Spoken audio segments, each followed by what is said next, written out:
Pero mga igsuonan, ang mga nakaisod, lumikan mo tungod kay lagi, ang Yahwa nga kauban sa Diyos kanhi kaniadto, mo ambas-ambas o gahom sa Dios, ting ambas o gahom sa Dios, dili tuyo nga ang buhat sa Dios improve, gawas nga ang buhat sa Dios buon aron makuha siya wa ang ihang mga gipangguba kay dili na mapudawaton sa Dios. Laro ba igsoon? Amen? Mauna ang silbi dagan sa pangitabo. Now karon mao kana karon mga apo, sungay, akong ipemrom ninyo kay kamo man gyud nini karon unya sultihan ko kamo. Sa diha nga hinguswag ang kalibutan nila nga nagauna pananglitan sama sa Jericho. Ang Jericho pagsulod sa mga Israelitas sa diha nga sila moagi, ang mga Israelitas dili sila daghan.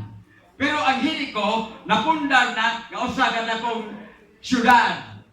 Kay sa Jericho napundar man na dakong syudad, ang unsa man ang mga tao dito. Naabay makuha nato nga report sa silbing sistema o klase nila. Igsuon ang istorya sa Biblia niadtong gipadalahan og kanang espiya kay aron nga pinaagi niya na mahimong may balutan sa mga katawhan sa Israel nga musulod dito sa Yuta saan kay sila moagi man sa Jericho, dili man sila magadusog agi kay ila laga aliman ang Jericho. Karon mga kaigsunan, ang spy dito nakita na ito kaigsunan nga naay mga unsa man ni unsa may kasulti nato dito. Kay unta wa man ang Dios mag-create o wa mo Dios magbuhat o bilin o mga tao nga kani bang unsa man lang ingon kana ingon dito nga ay higas pa sa gilid ka sa kalibutan. Oh, kay sa diha ga ang mga espiya ang sulod dito. Sa naibaw mas taga-Jericho gisulod. Oh, sa apan ni kaabot kini mga espiya dito sa balay ni Rahab. Oh, karon sa diha ga dito sa Rahab, maayo kani si Rahab kay usa kini sa kini buhay nga anang kasi nga ng mga nga hindi mga karon kon patunay nga nalipay siya kayo sa man ay akong anak magpapay pa naman ko to pero naan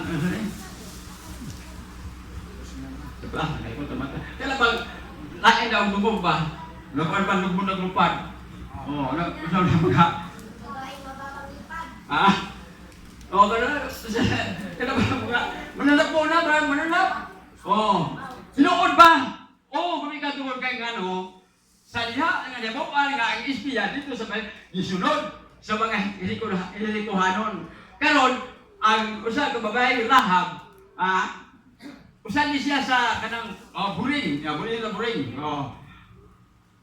Dalay doon ang Ginoo kay wa siya magbuhat o kananaa nga sukuhin sa kaputo sa Dios. Binoon ang iyang ibuhat sala kay hindi naglimod pero maayo nga pagkabuhat kay naglimod siya nga kining espiya gikan sa Israel nga dapat yun sa mga taga-Jericho wa mapatay kay gitagaan og pamaagi sa paagi nga gipatago o nga karon sa diha gipatago nanganaha ang mga Jerichohanon o nga mga kaigsuonan kanana nga way nila nakit-an og hangtod nga naglaw sila apan kini si Rahab hatag o ligon nga kasabutan nila mga espiya kay busod bang yun mo dili naman yun mumasat kanang mapakyas nga maayo gyud mo kay daghan naman mga syudad nga ilang gigagian nato mga tao nga kananaan kayo Israelitas nga musud sa yutang Kanaan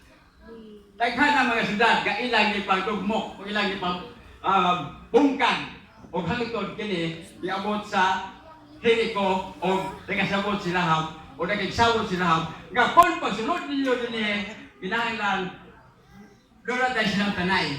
Dili kong balay, tunturan na ko ni og lupit nga puwa, kaya pinaagi ni ini kung malabay mo, sultiin yung kauban ka, kung sa diha nga malabay mo, ayaw iapil og laglag.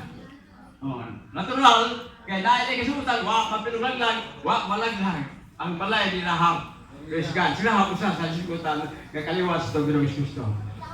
Dito na ko ta. kang Lot.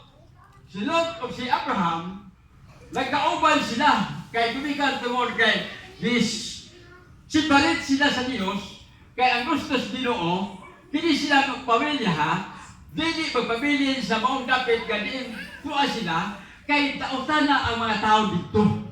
Bisan pa ang mga igsoon pahinti nila ng Abraham o ni Lot. Ug mao na karon nga nalakaw sila, nag-uban sila, pero sa diha nga nalakaw nag-uban sila naay mga kabtangan.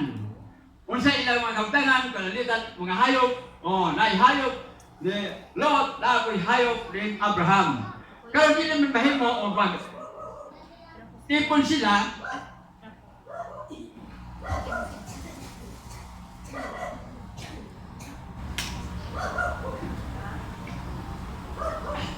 Mo nga hindi karar si Abraham nga dili maayo Lot mag-uban ta.